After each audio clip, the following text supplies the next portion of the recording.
Good day, everyone. I hope you're doing well. Today, we will answer the question, how is the educational philosophy of Plato related to modern education? Before we start, here are the learning objectives of today's topic. First, recall the educational philosophy of Plato. Second, critically evaluates Plato's educational philosophy. Lastly, relate Plato's educational philosophy to the modern education. Here is a famous quote from Plato. He said, "Wise men speak because they have something to say, fools because they have to say something." We all know that Plato is an ancient Greek philosopher. In traditional history, Plato's birth was approximately around 428 BCE, but more modern scholars believe he was born between 424 to 423 BCE. He was of noble Athenian lineage in both sides. His father is Aristotle, who died when he was still young, and his mother Pericton was remarried to the politician. His siblings are Pluton, Glaucon, Adimantus, and Antiphon. He was educated in philosophy, poetry, and gymnastics. I believe everyone knows that Plato was a student of Socrates and a teacher of Aristotle. His writings explored justice, beauty, and equality. Plato, also known as the founder of the Academy in Athens, one of the first institutions of higher learning in the Western world, which he presided over until his death, and this is the school where Aristotle studied. Over its years of operation, the Academy's curriculum included astronomy, biology, mathematics, political theory, and philosophy. Many scholars believe that Plato died on 348 to 347 BCE at the age of 80 and was probably buried in the Academy grounds. His works are the Republic, the Laws, Protagoras, Symposium, etc.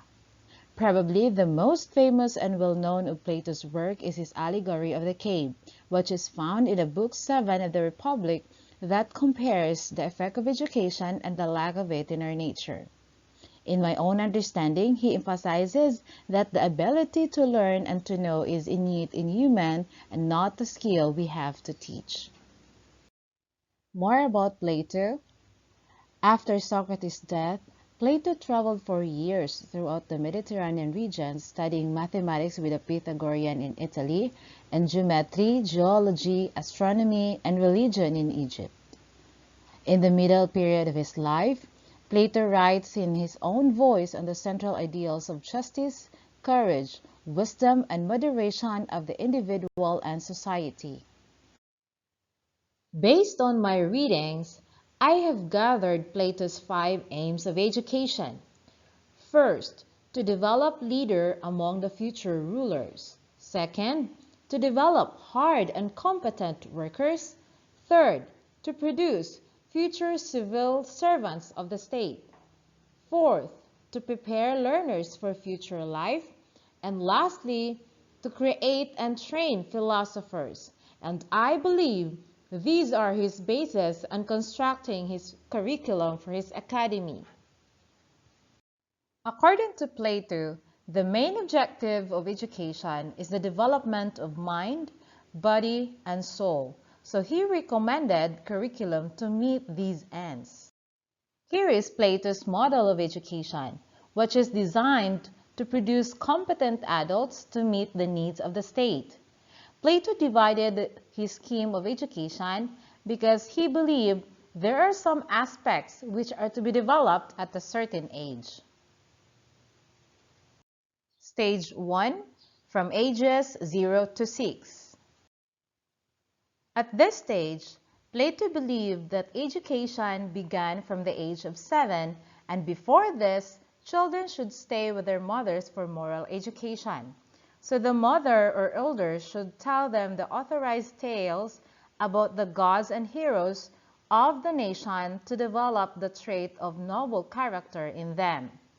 According to him, for the first 10 years, there should be physical education. In other words, Every school must have a gymnasium and a playground in order to develop the physical health of the children. Apart from this physical education, Plato also recommended music to bring out the certain refinement in their character and health to the soul and the body.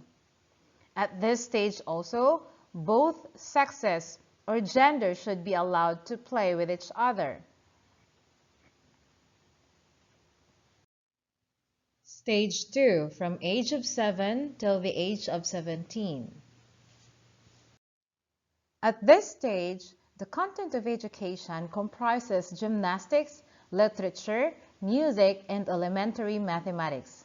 Gymnastics is essential for the physical and mental growth, while music is chosen as the medium of education and avenue for the spiritual growth. After the age of 6 years, both girls and boys should be separated, and boys should play with boys, while girls should play with girls. Boys and girls were being taught the same thing separately, but the spirit in which they were taught differed because boys were destined to be soldiers, while girls should become mothers of families. They would only be called upon in an emergency to defend the state. Stage 3. This stage is still the age of 20. This stage is meant for cadetship and is related to physical and military training. After the age of 17, the youth should be brought to battlefield to learn real-life experiences. At the end of this training, there is an elimination process through an examination. Those who fail are given the economic work of the society, such as businessmen, clerks, workers, and farmers. And those successful candidates are given higher education. Stage 4, from ages 20 to 30 years old. At this stage, the successful candidates undergo mathematical training preparatory to dialectic and last for another 10 years. They study the study of sciences like mathematics and astronomy. This curriculum of the higher studies is designed with the aim of making the recipients wise. Plato has highlighted the qualities needed for an individual to enter higher education. He proclaimed that preference should be given to the surest, bravest, fairest, and those who have the natural gift to facilitate their education. Stage 5, from 30 years old to 35 years old. After 10 years, at the age of 30, there is an elimination test which is more difficult than the first. Those who are eliminated are given the work of auxiliaries and executive aides and military officers of the city-state. And those successful candidates, there is a study of dialectic which lasts for 5 years. The last stage, which is stage 6, from ages 35 years old to 50 years old. At the mature age of 50, they are now on practical experiences and exposed to all sorts of temptations and are tried as the gold is tried in the fire. Those who have gone through the long and hard process of education and series of tests are to be finally given the task of governing their fellow citizens. In other words, the higher education is designed to produce the philosopher king and guardians for the highest positions in the state. Here are the relevance of Plato's philosophy in today's education system. Education for all. Plato would want all boys and girls to be educated to the limit of their abilities in realms of knowledge and understanding, including metaphysics, epistemology, and axiology. He believed that education benefits all society and is necessary for stable, virtuous government. Then the government ought to pay for and manage education. In a modern educational system, UNESCO has a global movement which is education for all, aiming to meet the learning needs of all children, youth, and adults. Next, state education. Education should be provided by the state and not by the parents. In the modern education, specifically in the Philippine education, from elementary to tertiary is provided by the government for free. They make sure that every individual in the state must have access to free and quality education. Plato was in favor of governments controlling what people learned and also believed in censorship of literature and art. Plato did not believe that people could discern right from wrong from themselves, and the ruler is the only person who had the right to decide what should and shouldn't be censored. But, realistically speaking, in today's age, where most information is just one Google search away, limiting what we learn for the sake of the one ruler's successful reign is no longer exist. Scholars believe that knowledge should not be controlled by anybody. Plato also believed that an educated state could lead to the perfect state. Women education. Plato does not suggest separate curriculum for women. He emphasizes on women education and consider the same kind of education for women. Women should also be educated in music, gymnastics, as well as the art of war. He says that women should undergo the same gymnastics and military exercises as men. The main aim of Plato was that each member of the society should undertake his work and responsibilities. In the modern world, women are given the same opportunities of what are given to men. Gender equality is given emphasis and being practiced in most of the countries. Plato also emphasizes early childhood education. Any education, it begins with a toddler learning when we let the child pick up his toys and obey the parents. Everything that comes after is built on that first practice. According to him, the most important part of education is right training in the nursery, and parents and tutors have responsibilities in training their children at this stage. The school should look like playing. The teacher should endeavor to direct the children's inclinations and pleasures by the help of amusements to their final aim in life. Play is formative. Play matters. Play and home life forms taste, desires, expectations, and standards. At this early stage, children must learn to obey. This begins with obeying parents and teachers and extends as adults who know how to obey the law, obey God, obey their conscience, obey those in authority over them. Children also learn to rule. This begins by learning to rule ourselves, which is self-control.